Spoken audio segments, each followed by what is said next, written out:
الحمد لله رب العالمين والصلاة والسلام على من بعث بالسيف رحمة للعالمين أما بعد رب اشرح لي صدري ويسر لي أمري واحلل عقدة من لساني يفقه قولي وبعد بسم الله الرحمن الرحيم. Мы остановились на 10-м ناقضе. Говорит шейх Мухаммад ибн Абдул Вахаб عليه رحمة الله: الناقض العاشر الإعراض عن دين الله تعالى لا يتعلمه ولا يعمل به. والدليل قوله تعالى: ومن أظلم ممن ذكر بآيات ربه ثم أعرض عنها إنا من المجرمين منتقمون. Десятый нақид – это отворачиваться от религии Аллаха, не изучая ее и не практикуя. И доводом является слова Всевышнего Аллаха: кто может быть несправедливее того, кому напомнили об аятах его Господа, после чего он отвернулся от них.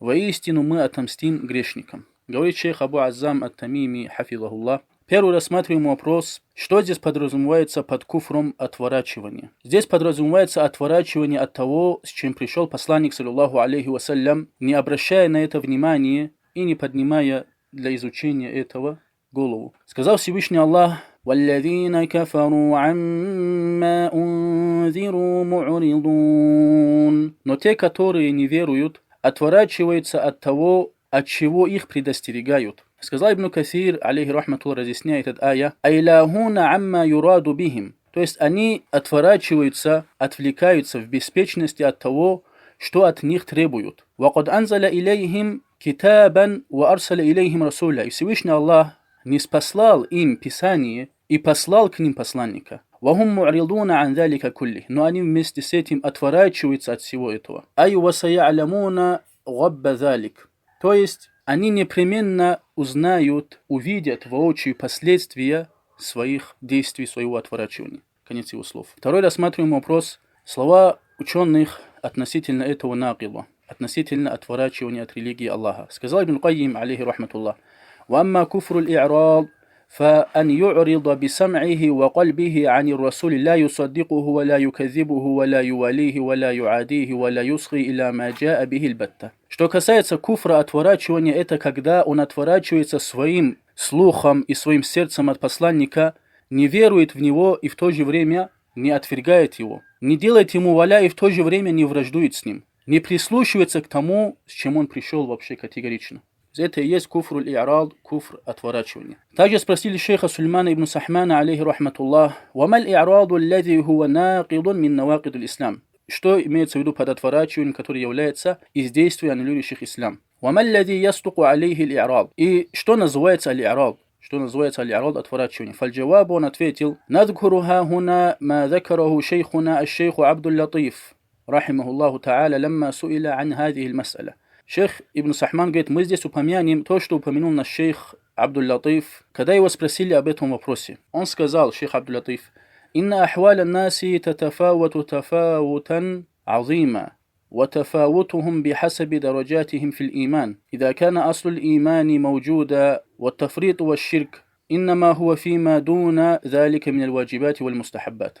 Он говорит, положение людей, они бывают разными. Они очень разнятся. Это по мере их положения в имане. Если у человека есть аслуль иман, основа веры, и нет ширка, но однако у него отворачивание от каких-то обязанностей и желательных действий и так далее. وَأَمَّا إِذَا عُدِمَ الْأَصْلُ الَّذِي يَدْخُلُ بِهِ الْإِسْلَامُ وَأَعْرَضَ عَنْ هَذَا بِالْكُلِّيَّةِ فَهَذَا كُفْرُ إِعْرَاض. А если же у него нет основы, посредством которой он входит в ислам, и отворачивается от всего этого, то это является куфром отворачивания. Сказал Всевышний Аллах: وَلَقَدْ ذَرَأْنَا لِجَهَنَّمَ كَثِيرًا مِنَ الْجِنِّ وَالْإِنسِ. Мы сотворили для гиенны много джиннов и людей. И также Всевышний Аллах сказал: وَمَنْ أَعْرَضَ عَنْ ذِكْرِي فَإِنَّ لَهُ مَعِيشَةً ضَنْكًا. А кто отвернется от моего напоминания, того ожидает тяжкая жизнь. فتبين من كلام الشيخ رحمه الله أن الإنسان لا يكفر إلا بالإعراض عن تعلم الأصل. И стало ясным из слов шейха Абдул Латифа, что человек не становится кафиром, кроме как в том случае, когда он будет отворачиваться от изучения основы религии, то есть от изучения ля илляха илляллах. الذي يدخل به الإنسان في الإسلام, посредством которого человек входит в ислам, то есть посредством этой основы человек входит в ислам. لا ترك الواجبات والمستحبات, То есть куфр отворачивания это не когда он оставляет какие-то обязательные действия, за оставление которых это будет куфром, или желательные действия. Обязательные действия, как отпускать бороду, отращивать бороду, оставление это не является куфром. Но те обязательные действия, оставление которых является куфром, это тоже считается куфром отворачивания. Сказал шейх Ибн Кайим, алейхи рахматуллах: وكل من أعرض عن الاهتداء بالوحي الذي هو ذكر الله فلا بد أن يقول هذا يوم القيامة فإن قيل فهل لهذا عذر في ضلاله إن كان يحسب أنه على هدى كما قال تعالى. Шейх говорит, и каждый, кто отворачивается от откровения, чтобы следовать откровению, который Всевышний Аллах упомянул, то он непременно это скажет в судный день. Если кто-то скажет, есть ли такому оправдание в его заблуждении, когда он считает, что он на истине, как сказал Всевышний Аллах: وَيَحْسَبُونَ أَنَّهُمْ مُهْتَدُونَ. Они думают, что они следуют прямым путем.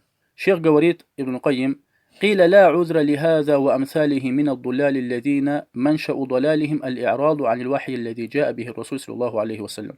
Будет сказано, что нет оправдания такому и ему подобным из заблудших, у которых заблуждение, то есть зарождается вот это заблуждение, основа этого заблуждения, то, что они отворачиваются от откровения, с которым пришел посланник саллаллаху алейхи вассалям. وَلَوْ ظَنَّ أَنَّهُ مُهْتَدٍ فَإِنَّهُ مُفَرِّطٌ بِإِعْرَاضِهِ عَنْ اتِّبَاعِ دَاعِيَ الْهُدَى. Даже если этот человек думает, что он на верном пути, то он делает упущение, отворачиваясь от следования тому, кто призывает к откровению, то есть Корану и Сунне. فإذا ضل فإنما أتى من تفريطه وإعراضه. И если такой заблудился, то он заблудился лишь по причине своего упущения и своего отворачивания. وهذا بخلاف من كان ضلاله لعدم بلوغ الرسالة وعجزه عن الوصول إليها فذاك له حكم آخر والوعيد في القرآن إنما يتناول الأول. И это противоречит тому, чье заблуждение было по причине того, что до него худжа не дошла, то есть Коран до него не дошел, посланничество до него не дошло, и он не мог найти эту истину, прийти к худжи, то у него хукм другой. А что касается угрозы, которая пришла в Коране, это насчет первого человека, насчет первой категории, которые отворачиваются. وأما الثاني, что касается второго ахлюль фатра, люди фатры, до которых не дошел посланнический призыв, فإن الله لا يعذب أحدا إلا بعد إقامة الحجة عليه. Аллах не наказывает никого, пока не установит над ним худжу. Как сказал Всевышний Аллах: وما كنا معذبين حتى نبعث رسولا. И мы не наказывали, пока не пошлем посланника. То есть здесь имеется в виду ахлюль фатра, до которых не дошел посланнический призыв. В этом мире они являются мушриками, то есть те, которые совершали ширк. Но в ахирате, то есть хукм у них будет в ахирате, они будут испытаны. Это ахлюль фатра, до которых не дошел посланнический призыв, и которые не имели возможность искать истину, и которые не находились там, где есть люди таухида. Третий рассматриваемый вопрос: отворачивание имеет под собой виды. Первое – это полное отворачивание от религии Аллаха, не изучая ее и не практикуя. Это является действием, аннулирующим ислам. Второе – это частичное отворачивание от религии Аллаха, и это отворачивание от некоторых ахкамов. И хукм такого человека разнится по мере того, от чего он отворачивается. Если он отворачивается от того действия и оставления, которое является куфром, как, например, он отворачивается от изучения таухида в поклонении, или отворачивается от обязательной молитвы, не изучая ее и не практикуя, то такой считается впавшим в куфр отворачивания. И это является действием, аннулирующим ислам. Второе, если он отворачивается от обязанностей религии, но оставление этих обязанностей не является действием, аннулирующим ислам, то это отворачивание является мухаррам, запретным. Третье, он отворачивается от сунны, какой-либо сунны из сунны пророка саллаллаху алейхи вассалям, то это не является действием, аннулирующим ислам, но это является нежелательным. Далее шейх говорит: ثم ختم المؤلف هذه النواقض بقوله رحمه الله ولا فرق في جميع هذه النواقض بين الهازل والجاد والخائف إلا المكره. انتهى. Затем автор послания, шейх Мухаммад ибн Абдуль-Вахаб, закончил свое послание словами: и нет разницы во всех этих навакилах между тем, кто это совершил шутя, или всерьез, или из-за страха, кроме принужденного, кроме того, кто был под икрахом. Говорит шейх, первый рассматриваем вопрос. Шейх разъяснил, что эти навакилы, никто не оправдывается в совершении этих навакилов, будь то шутку он совершил или всерьез, или из-за страха, кроме принужденного. Шейх говорит, и мы должны разъяснить теперь то, что упомянул шейх Мухаммад ибн Абдуль-Вахаб, алейхи рахматуллах. Первое, это когда он совершает эти действия шутя. Шутка это противоположно серьезности. То есть он говорит слова куфра или совершает действие куфра в шутку, то это является вероотступничеством. Как, например, те, которые насмехались над религией Аллаха или его посланником, или его шариатом, то такие становятся муртаддами и вылетают из религии Аллаха. Сказал Всевышний Аллах: «Куль абиллахи ва аятихи ва расулихи кунтум тастахзиун, ла та'тазиру кад кафартум ба'да иманикум». Скажи, над Аллахом и его знамением, и его посланником вы насмехались. Не оправдывайтесь, вы стали неверующими после того, как уверовали. То есть вы проявили неверие после веры. То есть этот аят был ниспослан относительно тех, которые сказали: мы не видели более лживых, более прожорливых и более трусливых, чем эти наши чтецы. Но Всевышний Аллах не оправдал их из-за того, что они это сказали в шутку, не всерьез. И сказал Аль-Куртуби от Аль-Кади ибн Аль-Араби, который разъяснял положение этих насмехающихся в газвате Табук, он сказал: لا يخلو أن يكون ما قالوه من ذلك جدا أو هزلا وهو كيفما كان كفر. Не является скрытным то, что они сказали, это было по причине либо серьезности, либо шутки. Они сказали это в шутливой форме, либо серьезно. Однако в обоих случаях это является куфром. فإن الهزل بالكفر كفر لا خلاف فيه بين الأمة. Ибо шутить над куфром, то есть шутить куфром, является куфром. То есть не над куфром, а шутить куфром является куфром. И нет в этом разногласия среди уммы. فإن التحقيق أخو العلم والحق والهزل أخو الباطل والجهل. Ибо тахкик, осуществление религии, это брат знания и истины. А шутка это брат невежества и заблуждения. Конец его слов. И сказал шейх аль-Ислам ибн Тайми алейхи рахматуллах: «Инна линкияда иджлалун ва икрам, ва листихфафа иханатун ва излял, ва хаза диддан». Он говорит, подчинение аль-инкияд это проявление уважения и почета. А аль-истихфаф это унижение, и пренебрежение. И это две противоположности. فَمَتَى حَصُلَ فِي الْقَلْبِ أَحَدُهُمَا انْتَفَى الْآخَرِ. И когда в сердце есть одно из этих качеств, то оно исключает другое. فَعُلِمَ أَنَّ الْإِسْتِخْفَافَ وَالْإِسْتِهَانَةَ بِهِ يُنَافِي الْإِيمَانِ. И стало известным, что пренебрежение и насмехательство и так далее над религией посланника саллаллаху алейхи вассалям нарушает веру. Мунафат ал-дидд лил-дидд. Как это одна противоположность нарушает другую противоположность. Конец его слов. Второе. Затем шейх сказал аль-джад, то есть тот, кто сказал или сделал эти действия всерьез. Это тот человек, который намеревался и подразумевал то, что он говорит.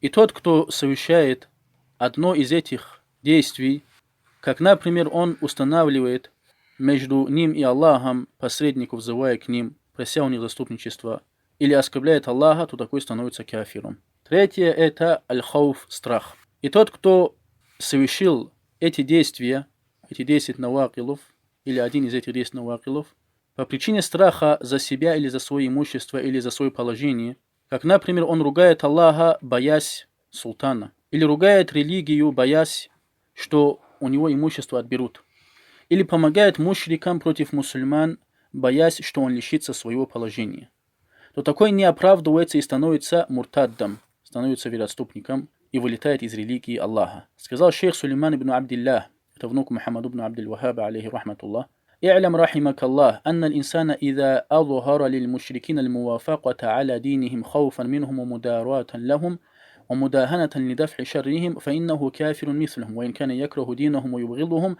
ва юхиббу al-ислама валь муслимин». Знай, да смилуется над тобой Аллах, что человек, когда выявляет мушрикам свое согласие с их религией, боясь их, или же угождая им, или желая отвести от себя их зло, то такой становится кафиром, таким же, как и они. Даже если он вместе с этим ненавидит их религию и любит ислам и мусульман. Конец его слов. Также шейх сказал, Сулейман ибн Абдиллах: فأخبر تعالى أن الكفار لا يزالون يقاتلون المسلمين حتى يردوهم عن دينهم إن استطاعوا. Всевышний Аллах рассказал, что кафиры они будут сражаться с мусульманами, пока не отвратят их от их религии, если они смогут. وَلَمْ يُرَخِّصْ فِي مُوَافَقَتِهِمْ خَوْفًا عَلَى النَّفْسِ وَالْمَالِ وَالْحُرْمَةِ. И Всевышний Аллах не дозволил соглашаться с ними, с этими кафирами, по причине страха за себя или за свое имущество или за свою честь. بل أخبر عمن وافقهم بعد أن قاتلوه ليدفع شرهم أنه مرتد. Напротив, Всевышний Аллах рассказал нам в своем Писании, что тот, кто согласился с ними после того, как они с ним сразились, чтобы отвести от себя их зло, если он согласится с ними, даже после этого он становится муртаддом. فإن مات على ردته بعد أن قاتله المشركون فإنه من أهل النار الخالدين فيها. И если он умрет на своем вероотступничестве, то есть не покаявшись, то есть после того, как с ним сразились мушрики, и он согласился с ними, то он будет из обитателей ада, которые будут вечно пребывать в аду. И далее шейх говорит: فَكَيْفَ بِمَنْ وَافَقَهُمْ مِنْ غَيْرِ قِتَالٍ. Так каково же положение того, кто соглашается с ними, не вступая даже в сражение с ними? فإذا كان من وافقهم بعد أن قاتلوه لا عذر له عرفت أن الذين يأتون إليهم ويسارعون في الموافقة لهم من غير خوف ولا قتال أنهم أولى بعدم العذر وأنهم كفار مرتدون. И если этот человек соглашается с ними, то есть если человек, который согласился с ними после того, как они сражались с ним, ему нет оправдания, то ты поймешь, что те, которые, то есть сами идут к ним и спешат согласиться с ними без страха и сражения, то они еще больше не заслуживают оправдания. И они являются кафирами муртаддами. Конец его слов. Второй рассматриваемый вопрос. Страх отличается от принуждения. Тот, кто совершил действие, уводящее из ислама, по причине страха за себя или за свое имущество или за свое положение, то такое не оправдывается. И не оправдывается в этом никто, кроме принужденного. Потому что Всевышний Аллах сказал: «Илля ман укриха ва кальбуху мутмаиннун бил иман». Кроме принужденного, сердце которого спокойно в имане. Третий рассматриваемый вопрос. Икрах, который учитывается в этом вопросе, он должен обязательно иметь условия. И прежде чем упомянуть условия, мы упомянем причину ниспосылания этого аята. Сказал Всевышний Аллах: «Илля ман укриха ва кальбуху мутмаиннун бил иман». Кроме принужденного, чье сердце спокойно в имане. Сказал Ибн Касир, алейхи рахматуллах, разъясняя этот ая: فهو استثناء ممن كفر بلسانه ووافق المشركين بلفظه مكرها لما ناله من ضرب وأذى وقلبه يأبى ما يقول وهو مطمئن بالإيمان بالله ورسوله. То есть это исключение, в этом аяте исключение, что тот, кто совершил куфр словами и согласился с мушриками словами принужденно, которые принудили, это сделать либо избиением, либо сильным угнетением, но его сердце отказывается от того, что он говорит, и он спокоен в имане, то есть его вера в Аллаха и его посланника непоколебима. И передал Аль-Ауфи от Ибн Аббаса, что этот аят был ниспослан относительно Аммару ибн Ясира. حين عذبه المشركون حتى يكفر بمحمد فوافقهم على ذلك مكرها وجاء معتذرا إلى النبي صلى الله عليه وسلم. И Аммара мушрики пытали до такой степени и согласился с ними, то есть этими мушриками, будучи в принуждении. И пришел пророку саллаллаху алейхи вассалям, оправдываясь: فأنزل الله هذه الآية, и Всевышний Аллах не спасал этот ая. И также об этом рассказали Аш-Ша'би и Абу Малик и Катада. Сказал Ибн Джарир, рассказал нам Ибн Абдиль-А'ля, рассказал нам Мухаммад ибн Саур от Ма'мара, от Абдуль-Карима аль-Джазари, от Абу Убейда ибн Мухаммада ибн Аммара ибн Ясира, что он сказал: أخذ المشركون عمار بن ياسر فعذبوه حتى قاربهم في بعض ما أرادوا. Мушрики схватили Аммара и пытали его, пока он не согласился с ними в некоторых вещах, которые от него они требовали. فشكى ذلك للنبي صلى الله عليه وسلم. И он пришел и пожаловался об этом пророку саллаллаху алейхи вассалям. فقال النبي, и пророк саллаллаху алейхи вассалям его спросил: كيف تجد قلبك? Как ты находишь свое сердце? В каком состоянии ты находишь свое сердце? На что Аммар ответил: мутмаиннам бил иман. Я нахожу свое сердце непоколебимо в имане. И тогда пророк саллаллаху алейхи вассалям сказал: ин ааду фауд. Если они тебя будут снова пытать и будут снова с тебя это требовать, то соверши это снова. Если они вернутся, то и ты вернись к этому. Далее шейх говорит: после упомянутого мы вернемся к упоминанию условий икраха. И они следующие. Первое, чтобы сердце его было непоколебимо. Второе, чтобы тот, кто его принуждал, имел силу и был в состоянии выполнить то, что он угрожает ему. Третье, это чтобы икрах был действительный. Это то, что его убивают или сильно пытают. Четвертое, чтобы икрах не был переходящим на другого. И если его заставят установить светские законы, то есть правителя, заставят установить светские законы, которыми он будет обременять людей, то есть люди будут придерживаться этих законов, или же его убьют, то в таком случае куфр является переходящим, и нельзя ему отвечать на это, даже если его убьют. Или если ему скажут: помогай кафирам против мусульман, или мы тебя убьем, то это не является икрахом в шариате, потому что его нафс, его душа, она не лучше для защиты, чем душа другого. То есть она не больше заслуживает защиты, сохранности, чем душа другого. И сказал шейх аль-Ислам ибн Таймия, алейхи рахматуллах, то здесь подразумевается, что тот, кого принудили сражаться, когда есть фитна между мусульманами, то он не должен сражаться. Напротив, он должен испортить свое оружие и проявлять терпение, пока его не убьют угнетенным. Так каково же положение того, кого принудили сражаться против мусульман вместе с группой, которая вышла из ислама, как те, которые удерживали закят, и муртадды, и подобные им? Нет сомнения, что такой человек, если его заставят выйти и сражаться против мусульман, он не должен сражаться против мусульман, даже если они убьют его. Как, например, кафиры его заставляют принимать участие, то есть присутствовать в их рядах и сражаться против мусульман.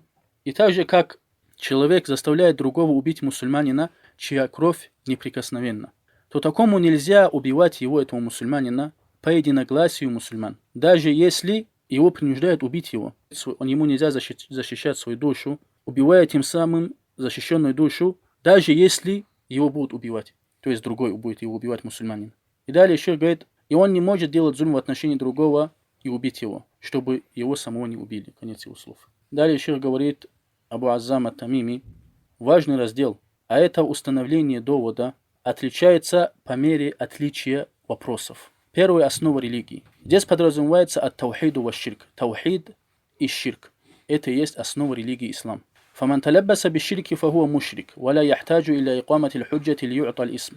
И тот, кто совершил ширк, является мушриком, и не нуждается он в установлении худжи, чтобы над ним дали это имя, имя мушрик. إلا أنه لا يعطى الحكم إلا بعد قيام الحجة. Однако хукм ему не дается, кроме как после установления худжи. والحجة تقوم في أصل الدين ببلوغ القرآن أو السنة أو تمكن من العلم لكنه أعرض. فمن وقع في الشرك فحاله بين أمرين. И худжа устанавливается в основе религии посредством доведения Корана или сунны, или что он имеет возможность искать знания, однако отворачивается. И тот, кто впал в ширк, у него два положения. Первое: أنه قد قامت عليه الحجة فيعطى الاسم والحكم, что над ним установился довод, и ему уже дается и имя, и хукм. И здесь под хукмом имеется в виду это наказание в этом мире, то есть убийство, сражение, и также, что он в ахирате не будет испытан, то есть будет наказан в аду. Сказал шейх аль-Ислам ибн Таймия: «Аль-куфру аль-муаззаб алейхи ла якуну илля ба'да рисаля». Куфр, за который идет наказание, бывает только после посланничества, то есть после доведения худжи. Второе: «Аннаху лям такум алейхи аль-худжату фаю'та аль-исму дун аль-хукм». До него худжа не дошла, и ему дается имя мушрик, однако хукм не дается. Хукм имеется в виду, что его не убивают, не сражаются, и он будет в судный день испытан. Сказал Всевышний Аллах Мусе, алейхиссалям: «Идхаб иля фир'ауна иннаху тага». Ступай к фараону, ибо он приступил к границе дозволенного. И Всевышний Аллах назвал его тагия, тем, кто приступил к границе дозволенного, до того, когда до него дошел Муса, алейхиссалям, то есть до него дошло посланничество Мусы, алейхиссалям, от Господа миров. Установление довода в вопросе основы религии бывает посредством доведения Корана или Сунны, или что он имеет возможность искать истину, а тот, кто сделал упущение или имел возможность искать истину, но отвернулся, то такой не является оправданным. То есть ему дается и имя, мушрик, и дается хукм. А что касается того, кто не делал упущения и не отворачивался, то ему дается имя, мушрик, но хукм не дается. Хукм имеется в виду, как мы упоминали, это ат-та'зиб, наказание. Фаюкалю лиман абада гайр Аллахи мушрик. И поэтому говорят тому, кто поклоняется другому помимо Аллаха, мушрик. Лякин ля ну'тихи л-хукма, лианнаху лям таблюгуху л-худжа. Однако мы не даем ему хукм, потому что до него худжа не дошла.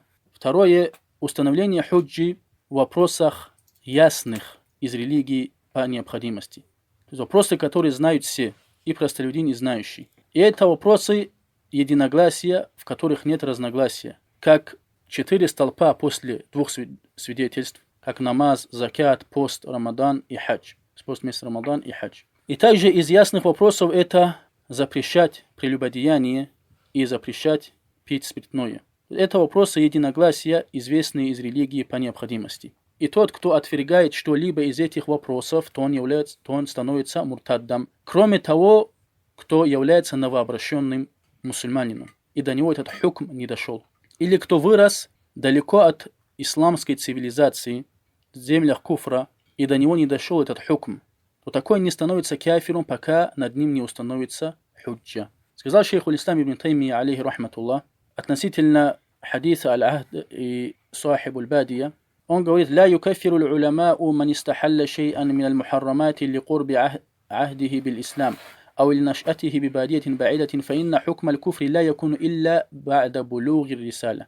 Никто из ученых не выносит такфир тем, которые дозволили что-либо из запретного, по причине того, что он только принял ислам или вырос далеко от мусульман, от исламской цивилизации. Потому что хукм куфра не бывает, кроме как после доведения худжи. Конец его слов. Установление худжи ясных вопросов бывает посредством доведения довода, и что человек не проявляет упущения в этом. И если человек, находясь среди мусульман, делает это, впадает в это, в куфр, в этих ясных вопросах, то от него не принимается оправдание, когда он отрицает ясные вопросы. Потому что такой человек, по сути, является тем, кто отворачивается и делает упущение. Третье – это скрытные вопросы. И скрытные вопросы, они бывают скрытными по мере времени, места и по мере людей. И они бывают скрытными по причине того, что человек нуждается в размышлении над ними и понимании этого. То есть он не может их постичь, просто посмотрев довод. Он должен размышлять, понимать и так далее. Как, например, некоторые вопросы имен и атрибутов. Как вопрос, что Всевышний Аллах утвердился над троном и что увидят Всевышнего Аллаха в ахирате. И вопросы ответвления, которые не являются распространенными, известными всем. Как то, что кто убивает преднамеренно, не получает наследство. И тому подобное из ахкамов. И тот, кто отрицает это, не становится кафиром, потому что эти вопросы, то есть эти ахкамы являются скрытными для простолюдин. Потому что они не распространены среди них. То есть эти вопросы не упоминаются среди них. И такой, если отрицает это, не становится кафиром, потому что в вопросах скрытных нужно донести довод и устранить сомнения. И таким образом установление довода скрытных вопросов бывает следующим образом. Это нуждается в установлении довода и устранении сомнения.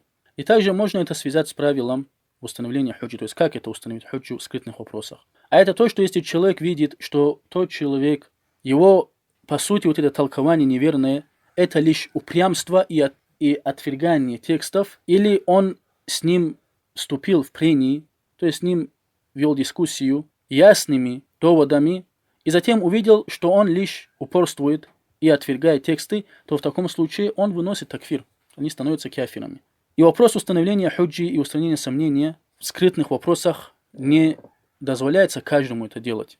То есть не каждый это может делать. Напротив, должен быть человек знающий, который знает сомнения этих людей и может устранить их. Далее шейх говорит: «Вабихада нантахи мин шархи навакид аль-ислам аль-ашара лишейх Мухаммад ибн Абд аль-Вахаб, алейхи рахматуллах».